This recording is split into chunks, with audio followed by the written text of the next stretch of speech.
Hey guys, I'm John Grant, Executive Director for Compassionate Hands.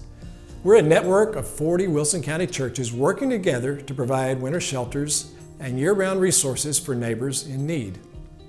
Since December 2013, the Church of Wilson County has provided more than 10,000 beds and 20,000 meals. Plus, we've been able to help people affected by the March tornado and by COVID-19. When the pandemic hit, we realized we needed to change our shelter plan to limit the spread of germs. We appointed a team of medical professionals and ministry leaders to develop some options. They studied, they went out and they found CDC guidelines, and they rebuilt our entire winter program. This winter's program has shifted from small shelters in multiple churches to 2 large shelters in large sites that can be sanitized every day. There will be temperature checks, hand sanitizer, and masks except when people are eating or sleeping. Sheets and towels will be washed following CDC guidelines, and a team of medical professionals will be on standby every night. Here's how our program works. Many of our friends who lack housing also lack transportation. So every evening, volunteers go out with a bus to pick up guests. The driver does a temperature check, and riders use hand sanitizer and masks to keep safe. The bus arrives at the shelter, guests register, and church members serve a hot meal in individual packaging.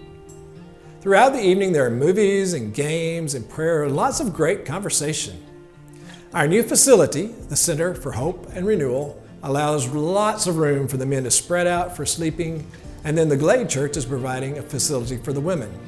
In the mornings, volunteers provide breakfast, and then the bus shows up to take guests to the places they need to go for the day. COVID-19, our volunteer base is in real trouble.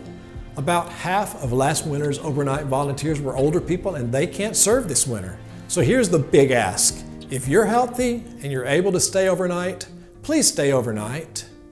Yes, there will be risk, and we are working tirelessly to minimize those risks. But if we don't volunteer, there's a bigger risk. Someone might freeze to death right here in Wilson County. So let's be brave and let's be strong so that our neighbors can be safe. Volunteer today by going to CompassionateHandsTN.org.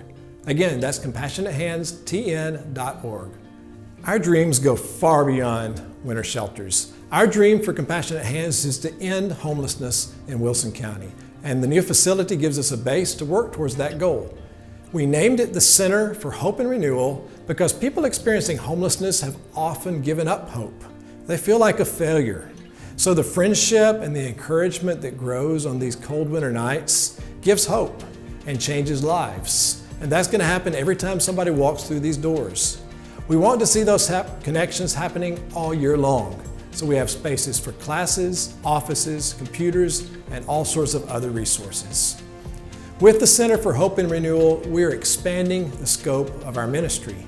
We're growing from a homeless ministry with emergency shelters into a housing ministry with year-round resources. Thank you, Wilson County, for the amazing ways you've supported this ministry for 8 years. 40 churches have worked together to care for neighbors in need. And now, more than ever, we need you to help. If you're able to stay overnight, please stay overnight. If you're able to serve in other ways, please serve in other ways. Go to CompassionateHandsTN.org, click on the Contact Us page, and let us know how you can help out. That's CompassionateHandsTN.org.